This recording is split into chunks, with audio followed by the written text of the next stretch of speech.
नमस्कार दोस्तों, आपका स्वागत है श्री विद सूर्यानिल मिश्रा में। जी हाँ, आप जो थंबनेल पर न्यूज़ देख रहे हैं एकदम शॉकिंग न्यूज़ है और एकदम सही न्यूज़ है कि पाकिस्तान में जापानियों पर आत्मघाती हमला हुआ है, सुसाइड बॉम्ब अटैक हुआ है जापानीज लोगों पर। आप देख सकते हैं यहाँ पे हिंदुस्तान टाइप की खबर है, Pakistan suicide bomb attack on vehicle carrying Japanese nationals इन कराची में। आप यहाँ देखिए आगे दूसरी न्यूज, अल जजीरा की news, Pakistan attack target one carrying Japanese auto workers. ये अल जजीरा की न्यूज है, इंटरनेशनल मीडिया। आगे देखिए आप, यहाँ पे आप देखिए आखिर ऐसा क्यों हो रहा है। अभी कुछ दिन पहले ये भी न्यूज आई थी कि मार्च ऑन टेरर पाकिस्तान ग्रेपे विद चाइनीज लोगों पे भी हमला हुआ था, चाइनीज इंटरेस्ट।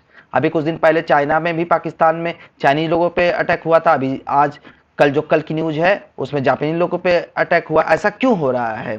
यहाँ पे आप देखिए हिंदुस्तान की न्यूज है कि पाकिस्तान में आखिर कौन सुरक्षित। अब जापानियों पर आत्मघाती हमला, 2 लोगों की मौत। आखिर ऐसा हो क्यों रहा है, आइए जानते हैं दोस्तों, ये इसके पीछे का रीजन क्या है।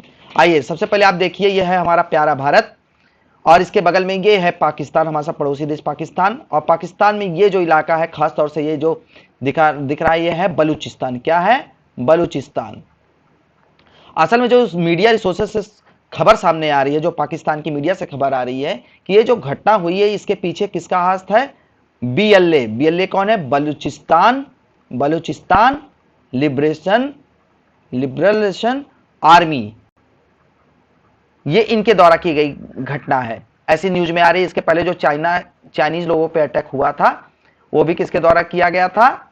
वो भी इनके द्वारा ही किया गया था। असल में इसके पीछे की खबर जो आ रही सामने, इसमें ये हो रहा है कि इन लोगों ने जो हमला किया, आत्मघाती हमला किया, ये सोचकर किया कि ये कौन से लोग हैं? चाइनीज लोग हैं। क्योंकि जापानीज लोग थोड़ा बहुत दिखने में चाइनीज जैसे लगते हैं, तो इन्होंने चाइनीज समझ करके जापानीज लोगों पे वो हमला कर दिया। अभी तक जो खबर आ रही है इसमें से अभी कोई भी जापानीज आदमी मरा नहीं है, लेकिन उसकी हालात काफी गंभीर है। हालात काफी गंभीर है, वो भर्ती है हॉस्पिटल में, लेकिन अभी तक कोई मरने की पुष्टि नहीं हुई। लेकिन जो एक मिलिटेंट था जिसने ऐसा हमला किया, जो बीएलए से जुड़ा हुआ था, उसके पकड़े जाने की, मारे जाने की खबरें आ रही हैं। ऐसा अभी मीडिया रिसोर्सेज से पता चल रहा है। आखिर में आइए हम समझते हैं कि ऐसा बीएलए या बलूचिस्तान के लोग, जो कि खुद पाकिस्तान के लोग हैं, आप पाकिस्तान की सीमा के अंदर आते हैं और पाकिस्तान की ही टेरिटरी है, आखिर ये लोग ऐसा क्यों कर रहे हैं कि अपने ही सरकार के विरुद्ध में जाकर के ऐसी घटनाएं कर रहे हैं, जिससे उनके कंट्री का ही नाम खराब हो रहा है। आइए जानते हैं।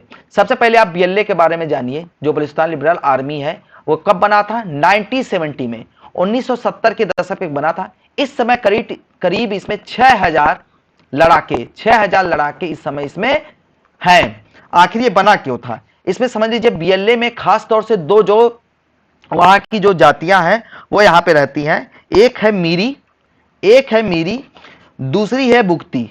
दूसरी है बुगती या बुगाती, जो आप कहें। एक है मीरी, दूसरी है बुगती। ये खास तौर से 2 लोग इसमें होते हैं, जो बीएलए लिबरेशन आर्मी में ज्यादातर इसी कास्ट और इसी जात से रिलेटेड लोग यहां पे शामिल है। ये देखिए पाकिस्तान ने बीएलए को टेररिस्ट घोषित कर रखा है। क्या घोषित कर रखा है?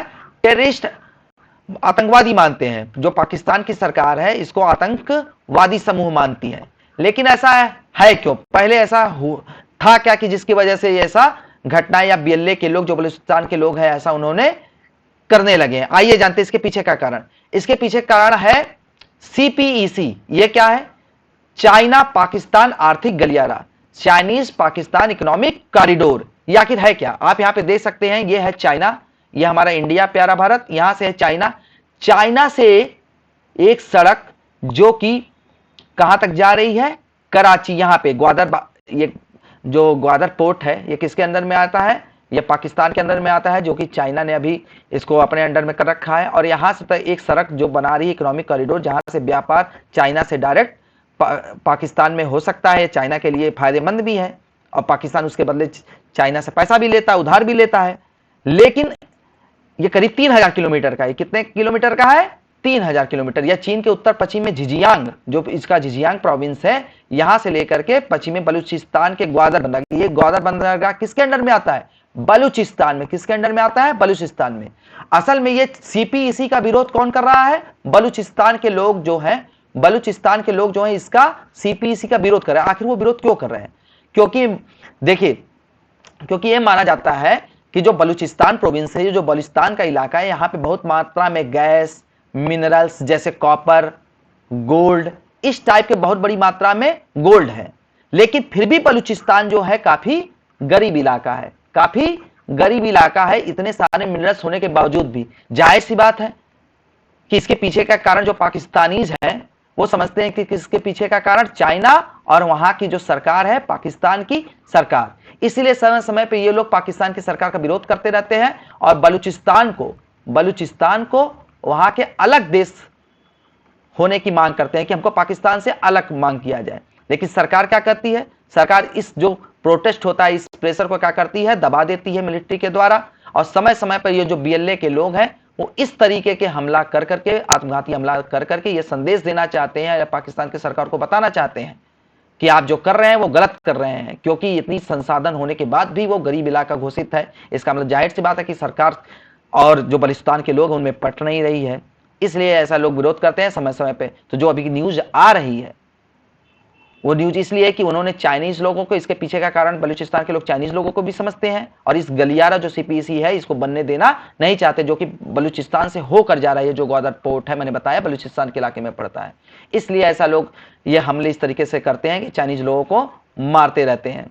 ठीक है। और पाकिस्तान की सरकार क्या है, इस पर कंट्रोल अभी कर नहीं पा रही है। ये किसके अंदर सीपीसी आता है? Belt road initiative. आपने सुना होगा बेल्ट रोड इनिशिएटिव, जो कि चाइना अपने पूरे सर्कल में, इंडिया के इधर जो सर्कल है यहाँ पे पूरा इंडिया को घेरने का भी काम कर रही है। इसके चारों तरफ यहाँ से फिलीपींस वगैरह से लेकर के बेल्ट रोड इनिशिएटिव करना चाह रही है, दुनिया के देशों को इसमें जोड़ना चाह रही है। यह चाइना का प्रयास भी है। इस तरीके से किसी देश को लोन दे करके, किसी देश पे कर्ज डाल करके वह वहाँ के बंदरगाहों को अपने अंडर में लेती है। इस तरीके से वो एक तरीके से मोती की माला बनाता है। और कुछ इसका जो 2013 में ये बेल्ट रोड इनिशिएटिव कब शुरू हुआ था?